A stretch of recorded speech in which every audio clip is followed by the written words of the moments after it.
আমন্ত্রণ জানাচ্ছি আপডেট সংবাদে। শুরুতেই জানিয়ে দিব গুরুত্বপূর্ণ শিরোনাম, এরপরেই থাকবে বিস্তারিত।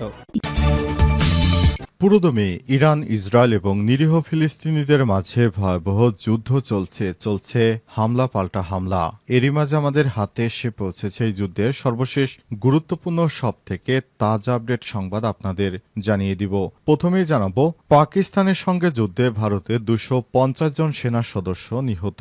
কাশ্মীরের পেহেলগাম ইস্যুতে পাকিস্তানের সঙ্গে যুদ্ধে ভারত ব্যাপকভাবে ক্ষয়ক্ষতির মুখোমুখি হয়েছে। অপারেশন সিঁদুর চলাকালে নিয়ন্ত্রণ রেখার এলওসি বরাবর 250-এর বেশি ভারতীয় সেনা নিহত হয়েছে বলে সূত্র জানিয়েছে। আজ পাকিস্তানি সংবাদ মাধ্যমের এক বরাতেই তথ্য জানা গেছে।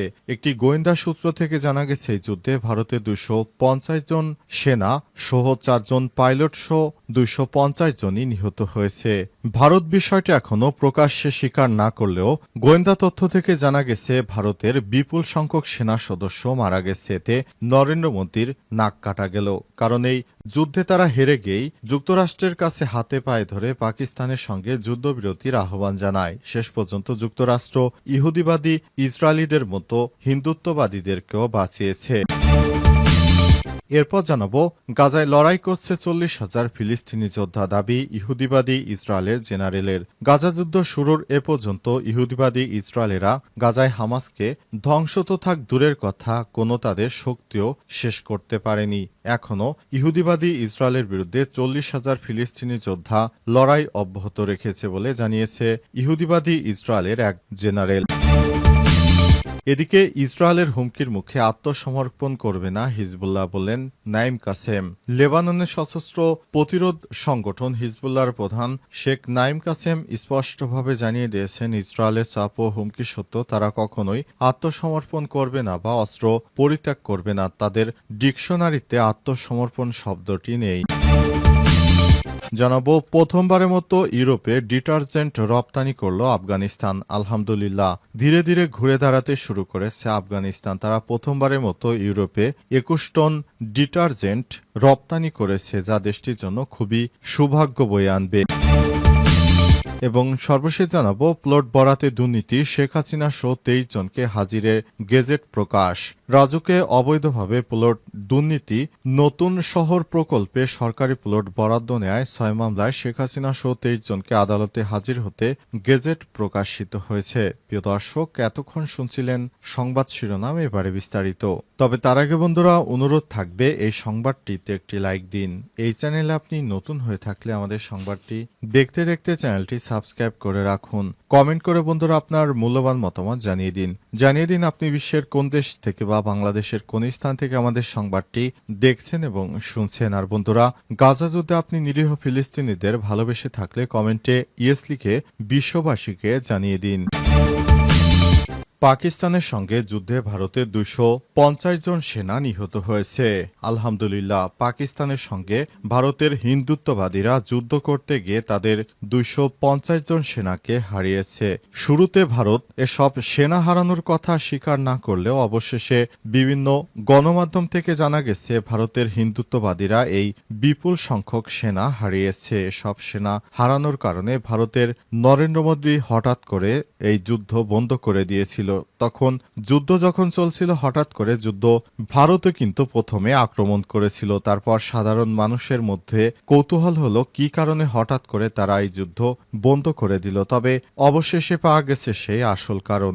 যুদ্ধ বন্ধ করার আসল কারণ হচ্ছে পাকিস্তানের পাল্টা হামলায় ভারতের 250 জন সেনা সদস্য মারা যায়। এরপরই তড়িঘড়ি করে ভারত যুক্তরাষ্ট্রকে আহ্বান করে যুদ্ধ যেন বিরতি করাতে মার্কিন সরকার পদক্ষেপ নেয়। পরে পাকিস্তানকে বুঝিয়ে শুনিয়ে অবশেষে ভারত পাকিস্তানের মধ্যে এই যুদ্ধবিরতি কার্যকর করেছে মার্কিন যুক্তরাষ্ট্রের প্রেসিডেন্ট ডোনাল্ড ট্রাম্প। তবে আজ একটি গোপন গোয়েন্দা সূত্র জানিয়েছে, ভারত পাকিস্তান যুদ্ধে ভারতের 4 জন পাইলট সহ অন্তত 250 জন সেনা সদস্য মারা গেছে। তার মধ্যে সেনাবাহিনীর অফিসার, পাইলট, বিমান বাহিনীর বড় বড় কর্মকর্তা সহ বিভিন্ন উচ্চপদস্থ গুরুত্বপূর্ণ কর্মকর্তারা ছিলেন। তারা সরাসরি পাকিস্তানের হামলায় প্রাণ হারিয়েছে। কিন্তু ভারত তাদের এই লজ্জার কথাটি পুরো পৃথিবীর সামনে না জানালে অবশেষে সেটি গোয়েন্দা তথ্য থেকে ফাঁস হয়ে গেছে। তাদের ব্যর্থতা এখন পৃথিবীর সামনে উন্মুক্ত হয়েছে। হিন্দুত্ববাদীরা এখন আর বড়াই করতে পারবে না, কারণ তাদেরকে চরম শিক্ষা দিয়েছে পাকিস্তান। পাকিস্তানের এই শিক্ষায় ভারতের হিন্দুত্ববাদীদের সবকিছু তছনছ হয়ে গেছে। গাজায় লড়ছে 40,000 ফিলিস্তিনি যোদ্ধা, দাবি ইহুদিবাদী ইসরায়েলের জেনারেলের। গাজায় 40,000 ফিলিস্তিনি যোদ্ধা লড়াইরত রয়েছে বলে জানিয়েছে খোদ ইসরায়েলের ঊর্ধ্বতন সামরিক কর্মকর্তা। অবসরপ্রাপ্ত ইসরায়েলি মেজর জেনারেল ইয়েজহাক ব্রিক জানিয়েছেন, যুদ্ধের আগে হামাসের যেমন শক্তি ছিল তারা ফের একই জায়গায় ফিরে গেছে।